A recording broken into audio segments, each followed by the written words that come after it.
ሰላም ጤና ይስጥልኝ የዶክተር ዮናስ ቤተሰቦች እንደምን አላችሁ? ዛሬም እንደተለመደው በአንድ ጠቃሚና አስተማሪ ሐሳብ ተገናኘን። ዛሬ ስለ ካልሲየም እጥረት ነው የምነግራችሁ። በነገራችን ላይ ዛሬ ይሄን ሐሳብ ማነሳው በተለይ በአሁን ሰዓት ላይ በጣም በርካታ ሰዎች ላይ የካልሲየም እጥረት እየተገኘ ነው። ይሄም በተለይ ከዚህ ከአጥንት ከመገጣጠሚያ ህመሞች ጋር ከቆዳ ከተለያዩ ነገሮች ጋር በተያያዘ በጣም በርካታ ሰዎች ምርመራ ሲደረግ ትልቁ ለህመማቸው መነሻ ካልሲየም እጥረት እንደሆነ በጣም በርካታ ሰዎች ላይ እያስተዋልኩ ነው። ስለዚህ እስቲ ዛሬ ስለ ካልሲየም ምንነት፣ ስለ ካልሲየም እጥረት ግንዛቤ እንዲኖራችሁ ይሄን ቪዲዮ አዘጋጅቻለሁ። በዋናነት የማተኩረው ምንድነው?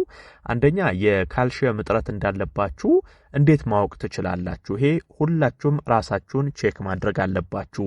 የካልሲየም እጥረት ሲኖር ሰውነት ላይ የሚታዩ ምልክቶች አሉ። እነዛን እነግራችኋለሁ። ከዛ ደግሞ በተፈጥሯዊ መንገድ በተለይ በአመጋገብ እንዴት የካልሲየም እጥረትን መቅረፍ እንዳለባችሁ በዚሁ ነግራችኋለሁ። በጣም በካልሲየም የበለጸጉ የካልሲየም እጥረትን የሚቀርፉ ሰውነት ላይ ካልሲየም እጥረት እንዳይፈጠር የሚያደርጉ ምግቦች አሉ። እነዛን ምግቦችና የካልሲየም ምልክቶች ላይ በተለይ ትኩረት አድርጌ ነግራችኋለሁ። አብራችሁኝ ቆዩ። ለቻናል ላይ አዲስ ከሆናችሁ ሰብስክራይብ አድርጋችሁ ቤተሰብ ሁኑ። ይሄን መረጃም ላይክ ሼር አድርጋችሁ ሌሎችም ጋር ይሄ ትምህርት እንዲደርስና ግንዛቤው እንዲኖራቸው ላይክ ሼር አድርጋችሁ አጋሯቸው።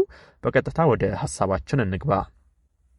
በመጀመሪያ የካልሲየም ምልክቶችን እንይ፣ ከዛ ካልሲየም ከምን እናገኛለን ወደሚለው እንግባ። እንግዲህ የካልሲየም እጥረት በሚኖርበት ጊዜ መጀመሪያ የሚፈጠረው ከዚህ ከጡንቻ ህመም ጋር ከመገጣጠሚያ ህመሞች ጋር የተያያዘ ጉዳይ ነው። ይሄንን ሁላችሁም አስተውሉ። የጡንቻ ህመሞች ካለባችሁ፣ መገጣጠሚያዎቻችሁ አካባቢ ህመም የሚሰማችሁ ከሆነ ክርን፣ ጉልበት፣ ይሄ ወገብ፣ መገጣጠሚያ በርካታ የሰውነት የአጥንት መገጣጠሚያ ክፍሎቻችሁ ላይ የካልሲየም እጥረት ካለ ህመም ይኖራል። እንደዚህ አይነት ምልክቶች ህመሞች ካለባችሁ፣ የመገጣጠሚያ ችግሮች፣ ተቀምጣችሁ ስትነሱ፣ ስራ ስትሰሩ፣ እንቅስቃሴ ስታደርጉ፣ ደረጃ ስትወጡ ስትወርዱ፣ ይሄ እንደዚህ አይነት ጡንቻ መገጣጠሚያ አይነት ህመሞች ካለ ምናልባትም የካልሲየም እጥረት ሊሆን ስለሚችል እሱን ምርመራ ማድረግ ያስፈልጋል። ነገር ግን አንደኛው የካልሲየም እጥረት ሲኖር እንደዚህ አይነት ምልክቶችን ያሳያል። ሌላው የአጥንት መሳሳት ነው። የአጥንት መሳሳት በተለይ በራጅ ሲታይ ቀጥተኛ ምልክቶቹን የአጥንት መሳሳት ችግርን ያሳያል። ካልሲየም አጥንታችንን በጣም ከሚያጠነክሩልን ነገሮች ውስጥ አንደኛውና ዋነኛው ነው። ሰውነት ላይ ካልሲየም እያጠረ በሚሄድበት ጊዜ አጥንታችሁ እየሳሳ ይሄዳል። በጣም በትንሽ ንክኪ የሚሰበር ደረጃ ሁሉ ሊደርስ ይችላል አጥንታችሁ። ይሄ የአጥንት መጠንከር፣ የአጥንት መሳሳት ከካልሲየም ጋር የሚያያዝ ነገር ነው። ስለዚህ የካልሲየም እጥረት ሲኖር የአጥንት መሳሳት ችግር ይኖራል።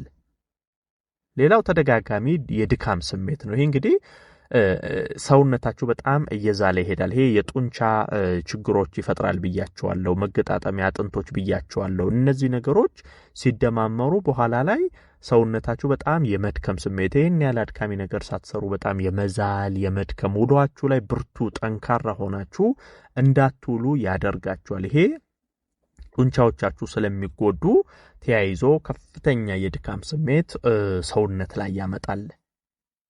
ሌላው ደግሞ የድድ መድማት፣ የጥርስ ህመም፣ እንደዚህ አይነት ነገሮች ናቸው። በነገራችን ላይ ካልሲየም ጥርሳችን፣ ድዳችን ተጣብቆ በደንብ ጠንካራ ሆኖ እንዲቆም ያደርግልን አንደኛው ነገር ነው። በኋላ የካልሲየም እጥረት ሲፈጠር የድድ መድማት፣ ይሄ ጥርሳችሁና ድዳችሁ ተጣብቆ የነበረው ቀስ እያለ እየተነሳ ይሄዳል። በኋላ ላይ ምን ያመጣል? ድዳችሁ በጣም በትንሽ ነገር መድማት ይጀምራል። ጥርስ ስትቦርሹ ሊሆን ይችላል፣ ምግብም ስታኝኩ ሊሆን ይችላል፣ አንዳንዴ ኖርማል እንደዚሁ እያወራችሁም ሊሆን ይችላል።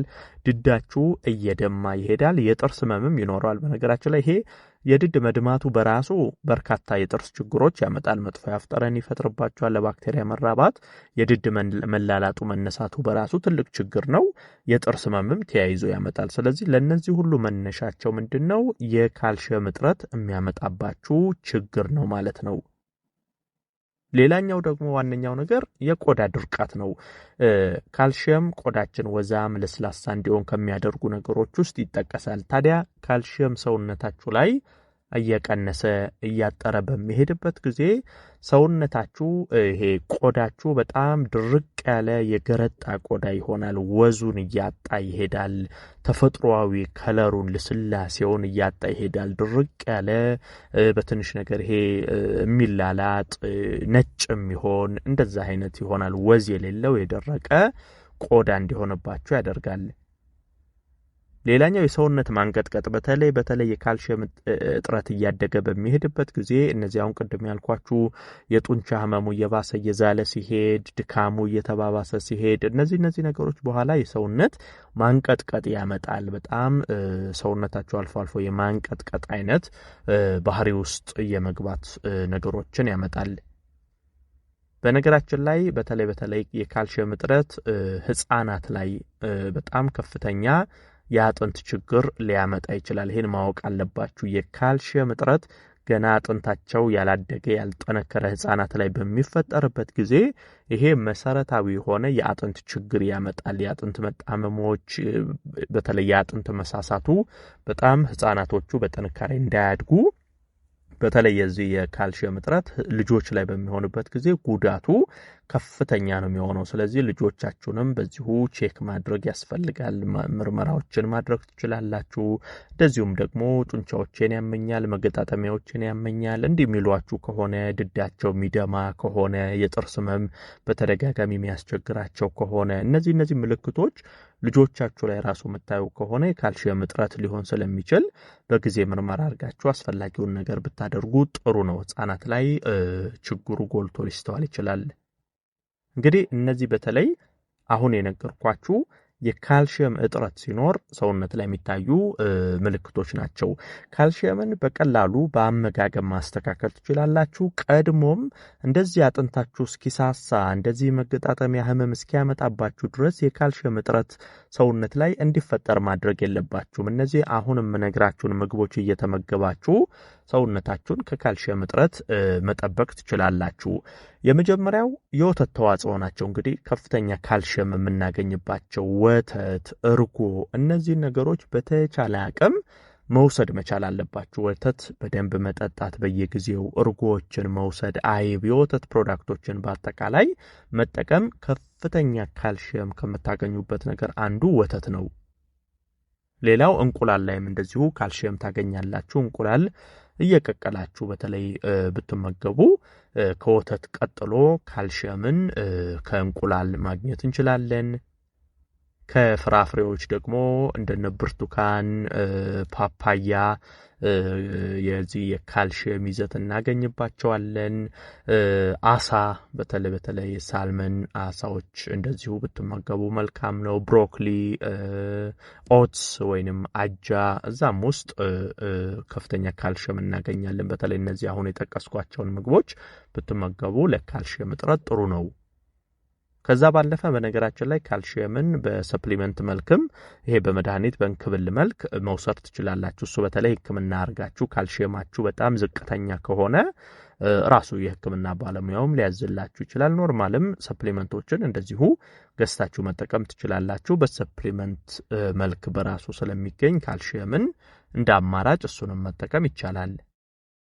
ስለ ካልሽየም እነዚህን መሰረታዊ ሐሳቦች ማወቅና ራስን ቼክ ማድረግ ያስፈልጋል። ይሄን መረጃ ላይክ ሼር አድርጋችሁ ለሌሎችም አጋሩ። ለቤት አዲስ የሆናችሁም ቻናሌን ሰብስክራይብ በማድረግ ቤተሰብ ሁኑ። የዛሬን በዚሁ አበቃው። በቀጣይ ቀን በሌላ ጠቃሚና አስተማሪ ሐሳብ እንገናኛለን። እስከዛው በያላችሁበት መልካም ጊዜ